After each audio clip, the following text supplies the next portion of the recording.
दोस्तों, सुधा पिछले 2 सालों से एक खाली जिंदगी जी रही थी। पति के अचानक चले जाने के बाद समाज और ससुराल की पाबंदियों ने उसकी मुस्कान छीन ली थी। वो इस बड़े से मकान में अकेली रहती थी।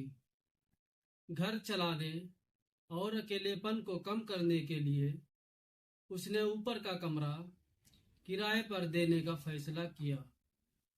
शहर के एक कॉलेज में नए नए आए प्रोफेसर राहुल ने वो कमरा किराए पर लिया।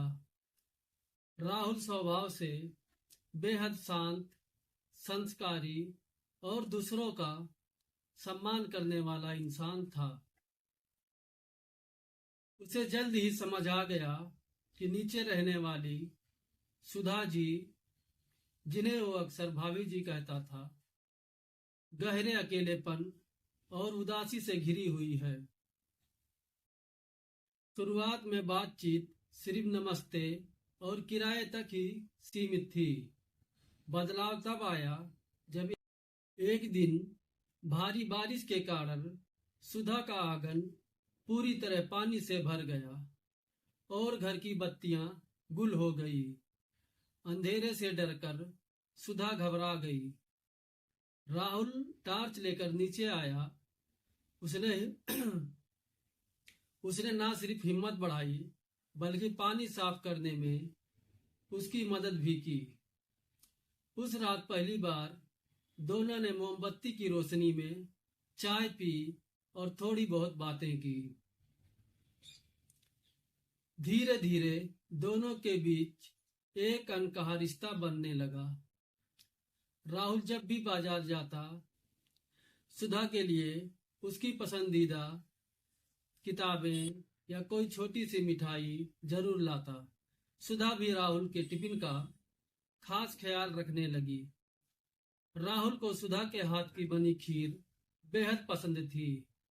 दोनों अक्सर शाम को आंगन में बैठकर साहित्य, जिंदगी और सुख दुख पर बातें करने लगे। राहुल को सुधा की सादगी और उसकी आंखों में छुपा दर्द अपनी ओर खींचता था, जबकि सुधा को राहुल के रूप में एक ऐसा इंसान मिला जो उसे एक विधवा की नजर से नहीं बल्कि एक जीती जागती इंसान के रूप में देखता था। एक शाम सुधा की तबीयत अचानक खराब हो गई। उसे तेज बुखार था। राहुल पूरी रात उसके सिर पर पानी की पट्टियां रखता। सुबह जब सुधा की आंखें खुली तो उसने राहुल को अपने पास कुर्सी पर ही सोए हुए देखा। उसकी आंखों में आंसू आ गए। यह सिर्फ हमदर्दी नहीं थी, दोनों के दिलों में एक दूसरे के लिए गहरा सम्मान और प्यार जगह बना चुका था।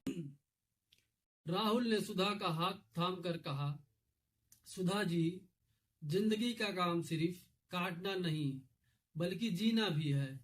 क्या क्या आप मुझे अपने जीवन का हिस्सा बनने की इजाजत देंगी? सुधा ने समाज के बंधनों को पीछे छोड़ते हुए राहुल के सच्चे प्यार और सम्मान को स्वीकार कर लिया। जब राहुल और सुधा ने एक दूसरे का हाथ थामने का फैसला किया तो राह इतनी आसान नहीं थी। पड़ोसियों और कुछ रिश्तेदारों ने बातें बनाना शुरू कर दिया। सुधा एक पल के लिए डर गई और उसने राहुल से दूरी बनाने की कोशिश की। उसने राहुल से कहा, राहुल, तुम युवा हो, तुम्हारी पूरी जिंदगी आगे पड़ी है। मेरी वजह से तुम समाज के ताने मत सहो। राहुल ने सुधा का हाथ मजबूती से पकड़ा और कहा, सुधा, समाज तब आगे नहीं आता जब आप रात भर अकेलेपन में रोती हैं। मेरी खुशियां और मेरा सुकून आपसे जुड़ा है। मैं आपको इस अंधेरे में वापस जाने नहीं दूंगा। राहुल का ये साहस देखकर सुधा के मन का सारा डर गायब हो गया। राहुल ने इस रिश्ते को छुप छुप कर जीने के बजाय पूरी गरिमा देने का फैसला किया। उसने अपने माता पिता को शहर बुलाया। राहुल के माता पिता प्रगतिशील विचारों के थे। जब उन्होंने सुधा की सादगी, उसका संस्कारी व्यवहार और राहुल के प्रति उसका सच्चा प्यार देखा तो उन्होंने तुरंत इस रिश्ते के लिए हाँ कह दी। एक छोटे से मंदिर में बेहद करीबी दोस्तों और राहुल के परिवार की मौजूदगी में दोनों का विवाह हुआ। राहुल ने जब सुधा की मांग में सिंदूर भरा तो सुधा की आंखों से सालों का दर्द आंसुओं के रूप में बह गया। लेकिन इस बार उन आंसुओं में आने वाले कल की सुनहरी मुस्कान थी। शादी के बाद उसी घर का सूनापन अब खिलखिलाहट में बदल चुका था। शाम को अब सन्नाटा नहीं होता था, बल्कि राहुल की पसंदीदा चाय और सुधा की बनाई हुई खीर की महक पूरे घर में महकती थी। सुधा ने फिर से रंगीन साड़ियां पहनना शुरू कर दिया, जो उसकी जिंदगी में लौटे रंगों को बयां करती थी।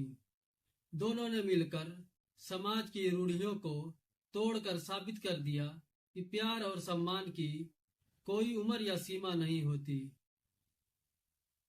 दोस्तों, अगर आपको ये कहानी अच्छी लगी हो तो वीडियो को लाइक करें, चैनल को सब्सक्राइब करें और एक प्यारा सा कमेंट करें। धन्यवाद।